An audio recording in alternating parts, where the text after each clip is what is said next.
Letters from a Stoic by Seneca, Letter 42, on Values. Has that friend of yours already made you believe that he is a good man? And yet it is impossible in so short a time for one either to become good or be known as such. Do you know what kind of man I now mean when I speak of a good man? I mean one of the second grade, like your friend. For one of the first class perhaps springs into existence, like the phoenix, only once in 500 years. And it is not surprising, either, that greatness develops only at long intervals. Fortune often brings into being commonplace powers, which are born to please the mob, but she holds up for our approval that which is extraordinary by the very fact that she makes it rare. This man, however, of whom you spoke, is still far from the state which he professes to have reached, and if he knew what it meant to be a good man, he would not yet believe himself such.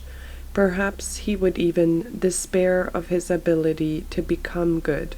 But, you say, he thinks ill of evil men. Well, so do evil men themselves, and there is no worse penalty for a vice than the fact that it is dissatisfied with itself and all its fellows. But he hates those who make an ungoverned use of great power suddenly acquired. I retort that he will do the same thing as soon as he acquires the same powers. In the case of many men, their vices, being powerless, escape notice, although as soon as the persons in question have become satisfied with their own strength, the vices will be no less daring than those which propriety has already disclosed. These men simply lack the means whereby they may unfold their wickedness. Do you remember how, when you declared that a certain person was under your influence, I pronounced him fickle and a bird of passage, and said that you held him not by the foot, but merely by a wing? Was I mistaken? You grasped him only by a feather. He left it in your hands and escaped. You know what an exhibition he afterwards made of himself before you, how many of the things he attempted were to recoil upon his own head. He did not see that in endangering others he was tottering to his own downfall. He did not reflect how burdensome were the objects which he was bent upon attaining, even if they were not superfluous. Therefore, with regard to the objects which we pursue, and for which we strive with great effort, we should note this truth: either there is nothing desirable in them, or the undesirable is preponderant. Some objects are superfluous, others are not worth the price we pay for them.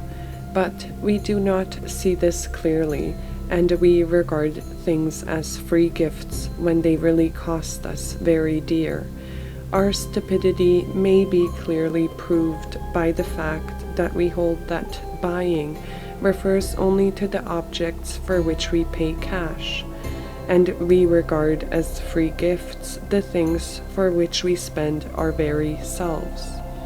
These we should refuse to buy, if we were compelled to give in payment for them our houses or some attractive and profitable estate. But we are eager to attain them at the cost of anxiety, of danger, and of lost honor, personal freedom, and time. So true it is that each man regards nothing as cheaper than himself. Let us therefore act, in all our plans and conduct, just as we are accustomed to act whenever we approach a huckster who has certain wares for sale, let us see how much we must pay for that which we crave. Very often, the things that cost nothing cost us the most heavily. I can show you many objects that quest and acquisition of which have wrested freedom from our hands.